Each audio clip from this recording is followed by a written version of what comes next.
Você já se pegou jogando um Mario, um Sonic ou aquele Resident Evil clássico, em vez de explorar aquele jogo novo, cheio de gráfico ultra realista, mundo aberto gigante, que você comprou e deixou de lado na sua biblioteca? Bom, você não está sozinho. Algo curioso meio que está acontecendo, cada vez mais pessoas estão voltando para os jogos antigos. Mas por que será? O que esses clássicos têm a ver com jogos modernos? O que ele alcança que um jogo moderno não consegue alcançar, não consegue entregar? Nos últimos anos, a indústria dos videogames passou por uma transformação gigantesca. Com o avanço tecnológico, tivemos uma explosão em qualidade gráfica, muitos jogos de mundo aberto imensos, narrativas cinematográficas, sistemas complexos que buscam oferecer experiências cada vez mais imersivas. Jogos modernos como The Last of Us Part 2, Cyberpunk 2077 ou até mesmo Elden Ring são exemplos claros desse salto tecnológico e de design. Porém, apesar de todo esse progresso, um fenômeno intrigante vem ganhando força: o ressurgimento dos jogos antigos. Títulos clássicos, desde um Super Mario, um Zelda da vida, Resident Evil, Final Fantasy, estão voltando ao centro das atenções. Seja por meio de remasters, relançamentos ou simplesmente pelo interesse renovado das pessoas. Plataformas de streaming e comunidade de fãs fortalecem ainda mais esse movimento, com transmissões ao vivo, speedruns, debates, que mantêm esses jogos vivos na memória coletiva. Do ponto de vista técnico, esses jogos antigos apresentam mecânicas mais diretas e focadas, com uma curva de aprendizado clara e desafios que exigem habilidade e estratégia, ao contrário da complexidade muitas vezes massiva dos jogos atuais, que podem parecer saturados e até mesmo exaustivos para muita pessoa. Você vai se ver jogando um Assassin's Creed da vida, um mais recente, você vai ficar pulando o diálogo dada determinada parte do jogo, porque é muita coisa, é muito massivo. Chega um momento que eu tava desse jeito. Meu nome é Heródoto. Mas...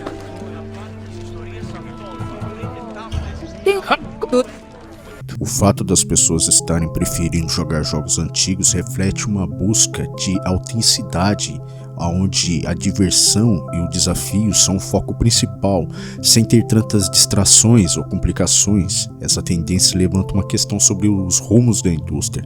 Será que em meio a tantos avanços tecnológicos impressionantes, estamos deixando de lado alguns elementos fundamentais que fazem um jogo ser realmente memorável?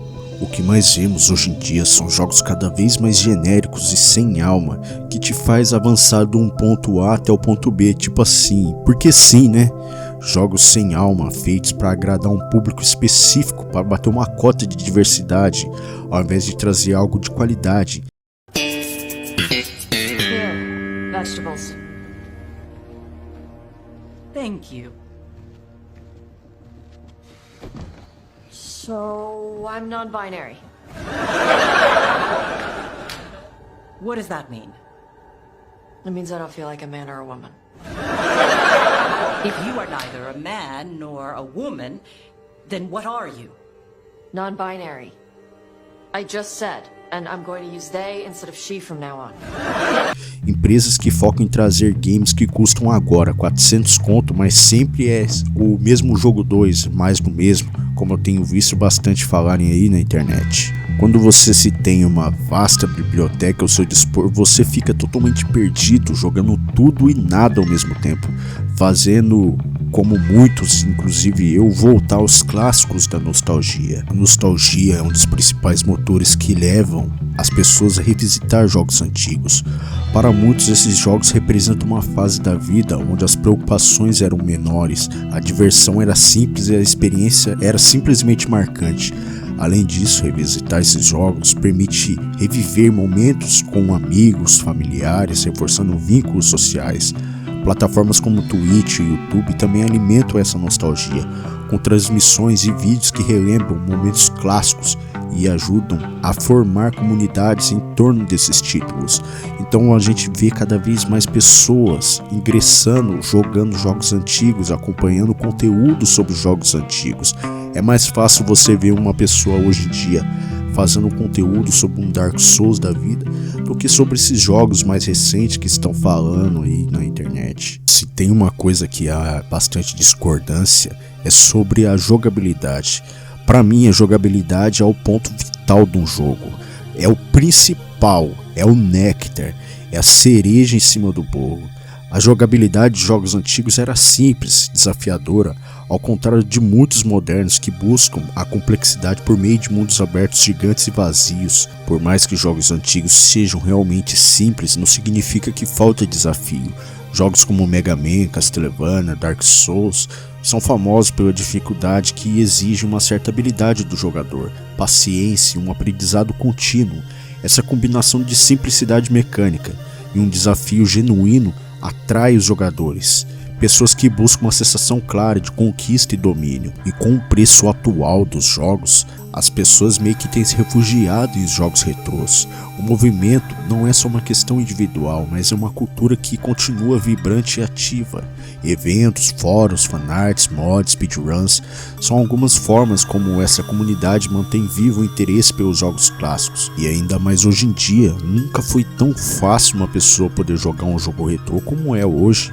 Jogos que custam ali os R$400 agora, que aumentou o preço, as pessoas encontraram um refúgio em jogos retrôs. Existem muitos jogos ainda no PlayStation 4 que nem eu joguei, imagina as outras pessoas. E agora que eles estão aumentando o preço nos jogos dos consoles atuais, é a hora do pessoal fugir para os jogos retrôs ou para a pirataria mesmo. Os jogos de hoje em dia, por mais que sejam impressionantes tecnicamente, muitas vezes apresentam uma complexidade que pode até ser exaustiva. Sistemas de craft, mapas gigantescos vazios, múltiplas árvores de habilidade, mecânicas paralelas que pode criar uma barreira para quem busca uma diversão, sabe, simples. Essa saturação gera uma frustração, uma sensação de que o jogo se tornou uma tarefa, especialmente para quem tem menos tempo para jogar. Nesse cenário, jogos antigos parecem ser uma alternativa mais refrescante, uma experiência mais curta, direta, satisfatória, e não um jogo para você ter uma lição de moral e dormir depois, entendeu? Fora que a maioria dos jogos que lançam hoje em dia são remaster de jogos que todo mundo já jogou. Quantas vezes a Naughty Dog já lançou The Last of Us, tanto parte 1 quanto parte 2? Quantas vezes a Rockstar já lançou GTA V? Fora que com isso, o preço desses remasters só aumentam. Então quando você observa com o olhar de fora que esses jogos antigos, a exigência de hardware são menores, podendo ser rodado em múltiplas plataformas, desde PC simples até celular, smartphone, isso amplia o alcance e permite que mais públicos conheçam e joguem um jogo antigo, ao invés da pessoa continuar olhando e querendo comprar para poder jogar um jogo de hoje em dia, que é um remaster de luxo que custa R$300 a R$400. Então, dito tudo isso, por que todo mundo está voltando aos jogos antigos? Porque em meio a tanta inovação e complexidade, esses clássicos continuam entregando algo que vai muito além do gráfico, muito além da imensidão de mapa, uma experiência genuína, simples, desafiadora, um jogo que cria memória, entendeu?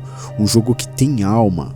Então, quando observamos que a indústria atual de videogames está mais preocupada em inserir microtransações, em trazer mais quantidade ao invés de qualidade, eu encontro a resposta do porquê as pessoas estão parando de jogar jogos atuais. Pra que eu vou jogar o mesmo jogo 2 que custa 400 conto se tem um joguinho ali mais antigo, baratinho, que eu nunca joguei? Pra que investir em um console de nova geração se eu ainda não desbravei tudo que tinha ainda no Xbox One ou no PlayStation 4? Por mais que todo mundo gostaria de ter um console de nova geração, falta um incentivo para avançarmos para a próxima geração. E com a volta dos jogos antigos, dos jogos mais clássicos, e com a acessibilidade de poder jogá-los, a conclusão que eu chego é bem simples: vou comprar um PC.